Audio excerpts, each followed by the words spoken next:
اور اگر ایک بات تمہارے پروردگار کی طرف سے پہلے صادر اور جزائے اعمال کے لیے ایک میعاد مقرر نہ ہو چکی ہوتی تو نزول عذاب لازم ہو جاتا.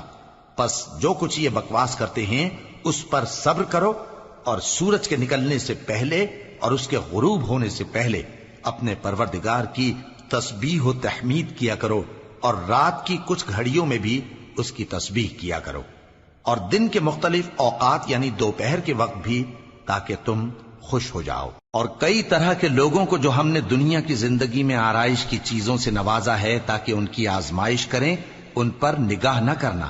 اور تمہارے پروردگار کی عطا فرمائی ہوئی روزی بہت بہتر اور باقی رہنے والی ہے. اور اپنے گھر والوں کو نماز کا حکم کرو اور اس پر قائم رہو. ہم تم سے روزی کے خواستگار نہیں، بلکہ تمہیں ہم روزی دیتے ہیں، اور نیک انجام اہل تقوی کا ہے.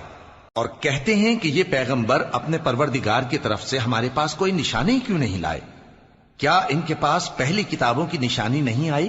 اور اگر ہم ان کو پیغمبر کے بھیجنے سے پیشتر کسی عذاب سے ہلاک کر دیتے تو یہ کہتے کہ اے ہمارے پروردگار، تو نے ہماری طرف کوئی پیغمبر کیوں نہ بھیجا کہ ہم ذلیل اور رسوا ہونے سے پہلے تیرے احکام کی پیروی کرتے. کہہ دو کہ سب نتائج اعمال کے منتظر ہیں، سو تم بھی منتظر رہو. ان قریب تم کو معلوم ہو جائے گا کہ دین کے سیدھے رستے پر چلنے والے کون ہیں اور جنت کی طرف راہ پانے والے کون ہیں، ہم یا